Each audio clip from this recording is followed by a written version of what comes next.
เอาพี่น้องเปิดภาพมากอะเพื่อนที่ซานคือเก่ามื้อนี้บ่ได้ไปใส่แล้วก็ตอนนี้ก็หลังจากที่น้องนึ่งข้าวเป็นที่เรียบร้อยแล้วก็น้องก็สิให้พวกหลานเบิ่งจากนั้นน้องก็สิไปเสียหญ้าจักหน่อยแน่พอให้ได้คลิปก็พอเพราะว่ามื้อนี้ก็บ่ได้คลิปมีแต่คลิปเดียวก็เลยคิดว่าจักทายให้พ่อแม่พี่น้องได้เบิ่งก็คือน้องสิไปเสียหญ้าสวนอยู่พุ่นและอยู่ใกล้ๆเฮือนหลังไม้ก่อนอื่นหมดก็กราบทักทายสวัสดีแล้วก็สบายดีเด้อพ่อแม่พี่น้องแล้วก็ผู้ใหญ่ใจบุญทุกท่านบ่ว่าจะเป็นฝ่ายในแล้วก็ต่างประเทศก็ขอกราบทักทายสวัสดีสบายดีเบิดสุขูสุคนเด้อยินดีเข้าสู่ต้อนรับ2อาตูนชาแนลกำลังเตรียมเครื่องแล้วก็สิไปก็ได้คือเล็กแวกมานำอยู่แต่ว่าบ่ฮู้ว่าสิได้เสียหญ้าหลายส่ำใดแล้วก็ถ้าว่าน้องไปเสียหญ้าแล้วถ้าสมมุติว่าข้าวสุกแล้วแม่นน้องสิมื้อจัดการเองเพราะว่าทางน้องก็ได้มอบให้หลานเพิ่นเบิ่งซื่อๆนะแต่คันว่าข้าวสุกแล้วน้องสิมื้อเฮ็ดเองก็คือสิมื้อซอยข้าวนี่แหละเอาไปเลยพี่น้องเดี๋ยวสิทายออกไปเอิ้นมานำเป็นหมู่อยู่แต่ว่ามาน้อยเพิ่นยังอยากกินข้าวตะเวนก็สิตกดินแล้ว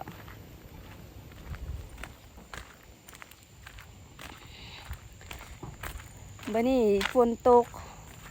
อันนี้ฝนหากระเซาตกหลังจากฝนหากระเซาตกแล้วอันนี้ก็ประมาณอยู่4 โมงป้ายฝนหากระเซาตกแล้วน้องก็ลงนึ่งข้าวเป็นที่เรียบร้อย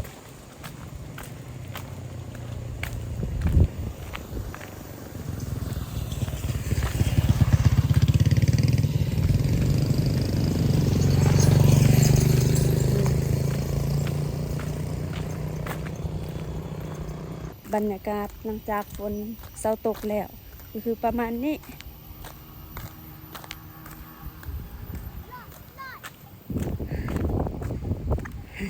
หลานบอกรถ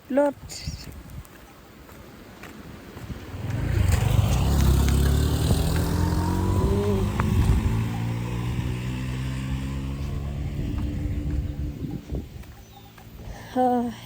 ฮอดแล้วเดี๋ยวสิพาพี่น้องไปเบิ่งมักพริกที่น้องปลูกในมือนั้นตายแล้วบ่จัก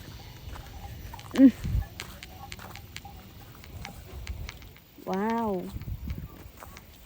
เกิดอยู่ยังบ่ทันตายได้อยู่ซั่นนี่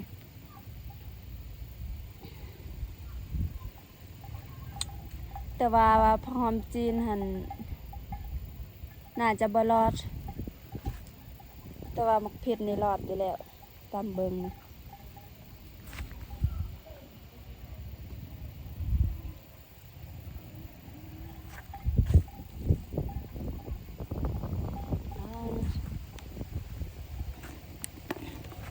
ตอนนี้ก็คือบรรยากาศจะค่อนข้างดีแน่หลังจากฝนเซาตกแล้วตะเวนก็กำออกเลยก็คือสิว่าแดดกระบอสิว่าฮอดกระบอแบบว่ามันเย็นสบายอยู่นี่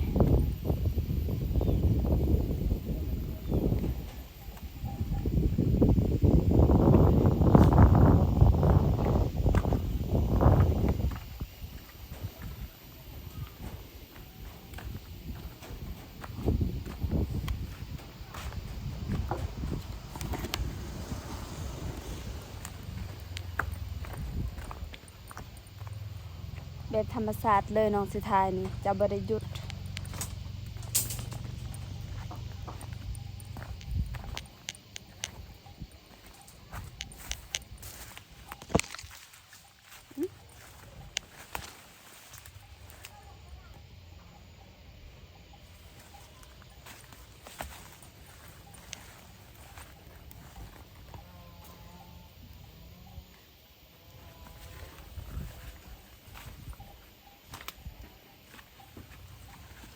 สาวกาแฟ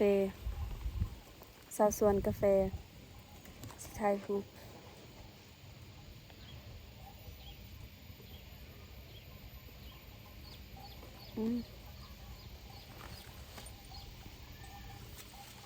กาแฟมากไอรีกุกเนี่ย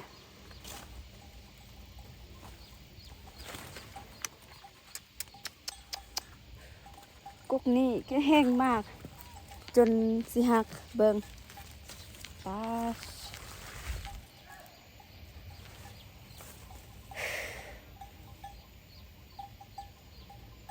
เดี๋ยวน้องกะสิหาตั้งกล้องแล้วก็สิเสียหญ้าก็สิเสียอยู่บ่นี้แหละบ่เสียไกลดอก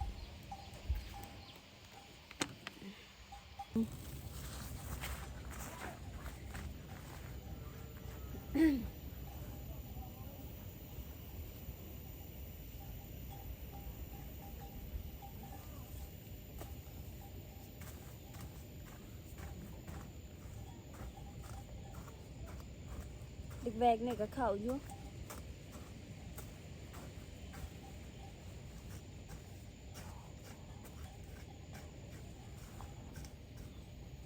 อืม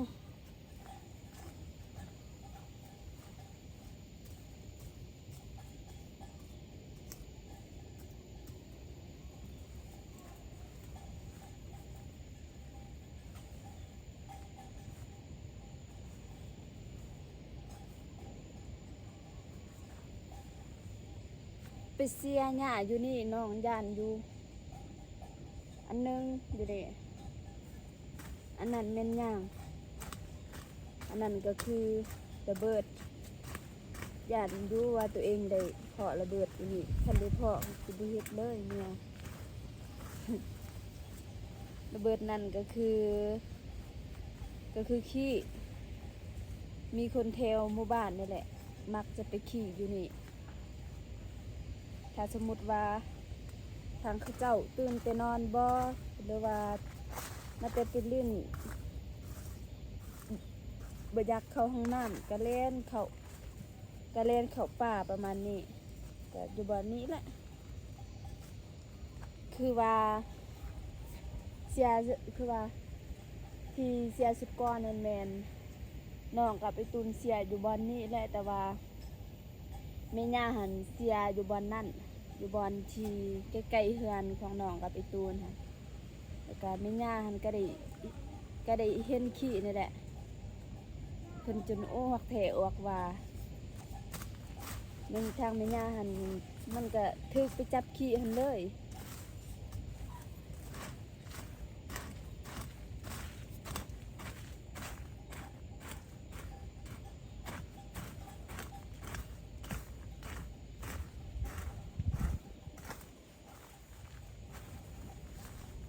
น้องก็รู้สึกเริ่มนั่งยากเลยคันว่านั่งแบบยองๆแบบนี้นะ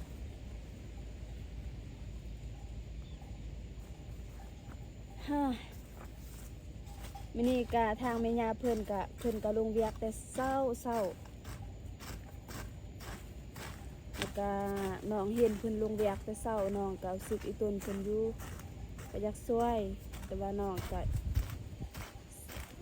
ช่วยซ้ำที่ช่วยได้ทีนี้แหละเฮ็ดก็เฮ็ดบ่หลายเฮ็ดซ้ำเล็กๆน้อยๆพอดีน้องก็ร่วมกับแม่ย่าอยู่ว่าก็คือประมาณนี้พอดีตอนเที่ยงทางแม่ย่าเพิ่นพักเมื่อกินข้าวแล้วก็น้องก็ถามแม่ย่าว่ากะสิเสียไว้บ่หญ้าหั่นทางแม่ย่าเพิ่นก็ว่าก็บ่แต่ว่ามันจะเป็นแหละเพราะว่าเสียสุดก่อนก็มีแต่ว่าน้องกับแม่ย่าเนี่ยได้เสียไปเสียแต่มือเดียวรู้สึกบ่ไหวก็เลยสิเอาก็คือส่วนนี้ก็คือส่วนที่ทางน้องชายของไอ้ตูนเพิ่นไปซีดนั่นแหละแต่ว่าตอนนี้หญ้าก็ขึ้นใหม่อีกแล้วก็เลยต้องไปเสียตืมอีกแล้วก็ทางเขาเจ้าแม่น อ้ายเอ้ยน้องของบ่ตูนแม่นเพิ่นก็ไปสวนเจ้าของเองอันนี้ก็จะเป็นสวนของแม่ย่า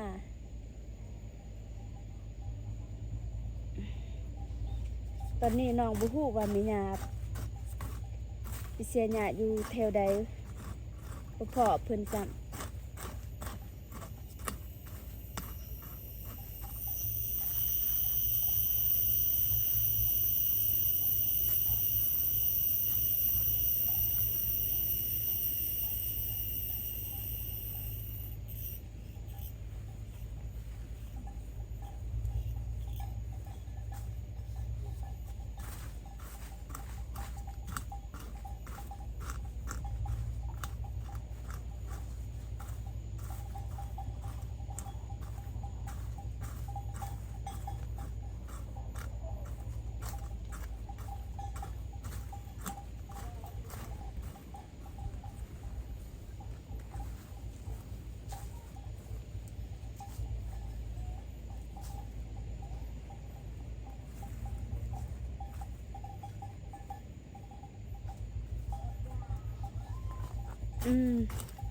มาเด้อพี่น้องมาเสียหญ้าซอยนำกัน FC นี่ FC หรือว่าพ่อแม่พี่น้องผู้ใดเคยเสียหญ้าแบบนี้บ่ว่าจะเป็นฝั่งไทยหรือลาวแต่ว่าทางนี้นี่แม่นจะเสียแบบนี้นั่นแหละเสียทุกเดือนทุกปีกันว่าเฮาไปเสียหญ้าอยู่บริษัทเวียดนี่แม่นเฮาจะใส่จกแล้วก็จะใส่แห้งกว่านี้ถ้าว่าเฮาบ่ใส่แห้งก็คือแบบว่ามันบ่ไหวนะเพราะว่าเฮาต้องใส่จกก็คือจกกับจกใหญ่ๆตามที่น้องเคยไปรับจ้างอยู่เวียดหั่นแล้วก็คนเวียดนั่นแม่นเขาจะกำหนดต้องได้เสียตอนเช้าประมาณเท่านี้แถวแล้วก็ตอนแรงประมาณเท่านี้แถวสู้ชีวิตอีหลีไปรับจ้างอยู่เวียดนี่ก็คือถ้าถามเรื่องไปรับจ้างอยู่เวียดถ้าถามว่าเรื่องที่เวียกหนักนี่แม่นแต่น้องรู้สึกโคตรหนักแล้วก็ต้องได้ใส่แฮงลายในแมน1แมนเสียหญ้าตะกี้ที่น้องเคยไปรับจ้าง1แมนเสียหญ้าอันที่2แมนยุเลาะอันที่3แมนเฮาใส่ปุ๋ยก็คือเวียกหนักเลยของผู้หญิงแต่ว่าสำหรับผู้ชายสำนั่นก็ธรรมดาแต่ผู้หญิงสมัยน้องเคยไปรับจ้างจนหน้าแดงก็คือไปรับจ้างหันก็คือยุเลาะด้วยความว่าพวกเฮาก็อยากได้เงินยุเลาะนั่นแม่นเป็นมันเป็นเวียกของผู้ชายประมาณนี้เขาจ้างก็น่าจะแพงแต่ว่าแต่ก่อนเขาจ้างยุเลาะหันแม่นมีแต่ว่าวันแสน3แต่ว่าก็รู้สึกมันแพงขึ้นแล้วมันแพงแฮงแล้วก็รู้สึกประมาณนั้นแล้วก็เวียกเสียหญ้านี่100,000บ่ประมาณนี้แล้วก็ลิแหนงแล้วก็ลิหญ้านี่วัน80,000ตะกี้แล้วก็เสียหญ้าวัน100,000แล้วก็ใส่ปุ๋ยวัน120,000ก็สึกแพงแล้วหนูเลาะในวัน130,000เพราะว่าเวียกหนักที่สุดอยู่เวียนเมนอยู่เลาะก็คือว่าเฮาจะเอาขี้กาแฟคือว่าขี้กาแฟนั้นมันก็หนักเติบเลยอยู่หั่นเฮาก็เอาขี้กาแฟบ่แล้วก็เอามายัดใส่เลาะเอามาเข้าใส่เลาะหั่นแหละแล้วก็ยุแล้วก็ไปทอกแล้วก็ไปทอกใส่วางกาแฟประมาณนี้แหละเพื่อให้อันนั้นงามกาแฟงามทอกเป็นแถวก็คือกองกับใหญ่ๆกองขี้กาแฟใหญ่ๆมืดกองหั่นถ้าว่าเมานี่แม่นมืดกองหั่นเขาจะให้แต่250,000 กีบ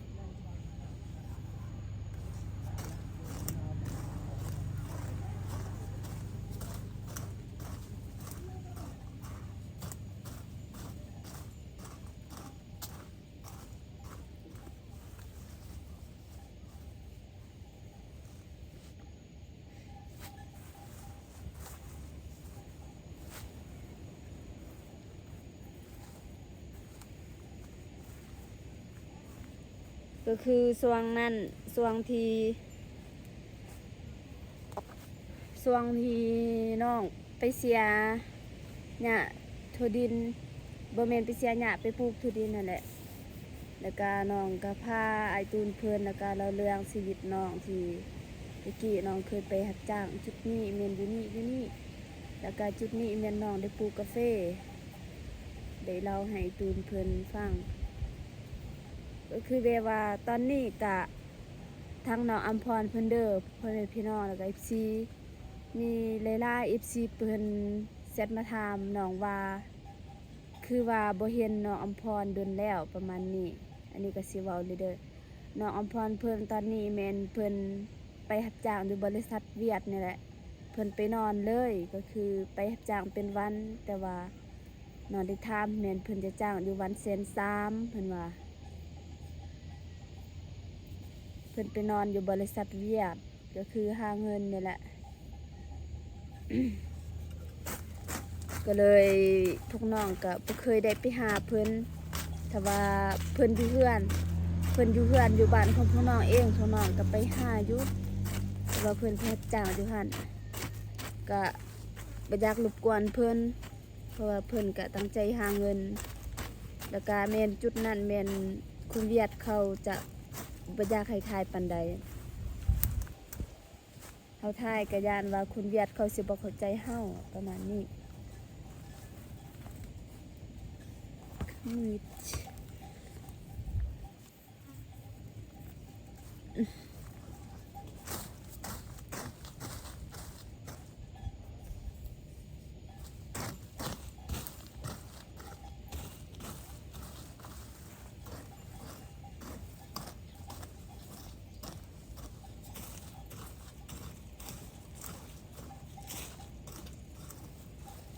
มื้อนี้ทางไอ้ตูนเพิ่นได้ไปกับทีมงานเพิ่นไปหันแม่นตอนฝนกำลังตกทางทีมงานเพิ่นมารับก็คือรถเบาเตียงหลังจากเพิ่นไปแล้วน้องก็พักผ่อนเพราะว่ามันฝนตกพักผ่อนนอนแล้วก็จนเพื่อรับพอดีตื่นมาฝนเช้าแล้วก็ตื่นมาก็ประมาณ4 โมงนั่นแหละก็เลยนึ่งข้าวก็เลยคิดว่าโอ้ก็อยากได้ยังอยากได้ประมาณคลิปหนึงก็สิได้ลงให้พ่อแม่พี่น้อง FC ได้เบิ่ง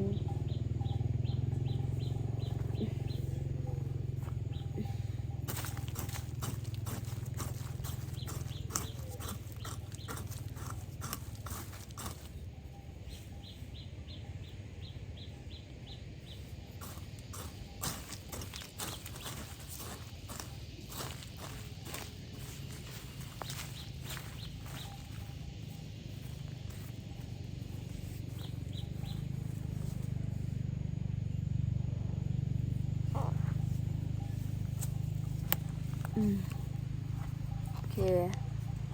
เสียได้ดูสำนั้นอืม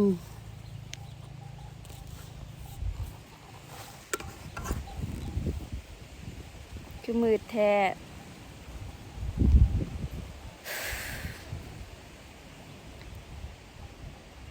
น้องเบิงสวนกาแฟนี่ก็คืออยู่จุดนั้นแล้วก็รู้สึกคิดฮอดตอนสมัยเป็นบ่าวเป็นสาวของน้องกับไอ้ตูนเพิ่นคือพวกพักที่สวนกาแฟคิดฮอดอีหลีแล้วก็น้องก็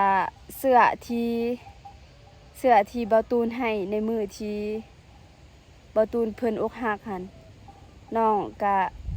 ยังเก็บไว้ในตู้แล้วก็ใส่มือใดแล้วก็รู้สึกคิดฮอดในมือนั้นหั่นเลยน้องก็คิดฮอดมื้อนั้นแล้วก็เบิ่งหน้าไอ้ตูนมือที่ไอ้ตูนเพิ่นอกหัก ก็คือมือที่ไปง้อไอ้ตูนเพิ่นน้องก็ใส่ส่งไอ้ตูนเพิ่นซื้อให้แล้วก็เสื้อที่ไอ้ตูนเพิ่นซื้อให้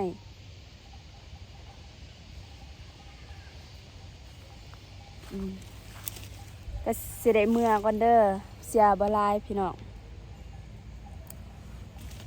พอดีน้องลมนำแม่ย่าแล้ว ตอนเที่ยงนี่น้องว่าเพราะว่าน้องก็เสียบ่ไหวแน่เพราะว่าประมาณนี้น้องว่าน้องก็สิซื้อยาแล้วก็สิฉีดยาเอา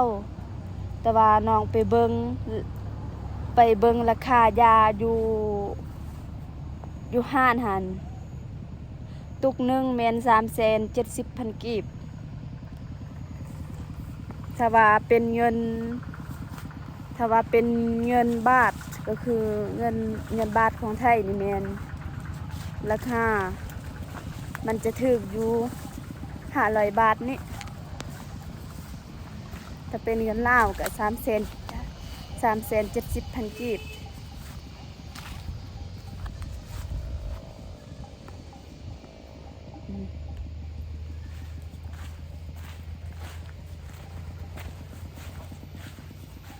เดี๋ยวน้องสิหาบอลจบคลิปสินังจบอยู่เฮือนนี้แหละโอเคพ่อแม่พี่น้องตอนนี้ก็มานั่งจุดอยู่เฮือนใหม่ก็สิเมื่อพุดแหละสิเมื่อนึ่งข้าวนึ่งน้ำแล้วก็เฮ็ดกินให้มันเรียบร้อยอันนี้เล็กนี่ก็คือเล็กของแม่ย่าแต่ว่าแม่ย่าเพิ่นมอบให้น้องเป็นแบบว่ามันเป็นของน้องเลยมื้อนั้นเพราะว่ามานี่น้องก็บ่มีเล็กสุดก่อนนี่แม่น้องจะใส่เล็กของป้ากับลุงเพิ่นแต่ว่าตอนนี้ก็มีเล็กเป็นของตัวเองแล้ว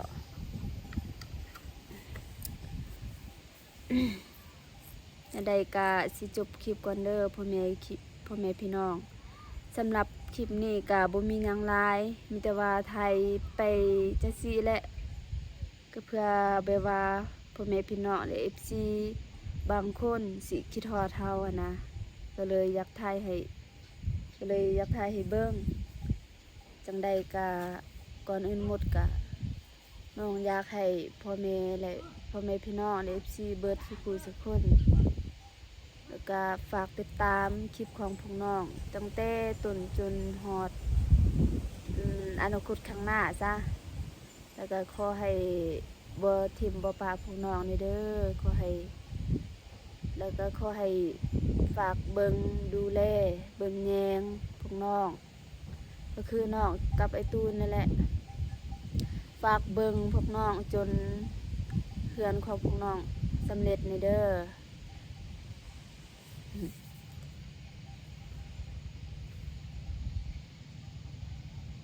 อบคุณมากแล้วก็คลิปนี้ก็มีเพียงเท่านี้เด้อมาพอกันคลิปหน้าคลิปนี้น้องขอกล่าวคำว่าสบายดีเด้อ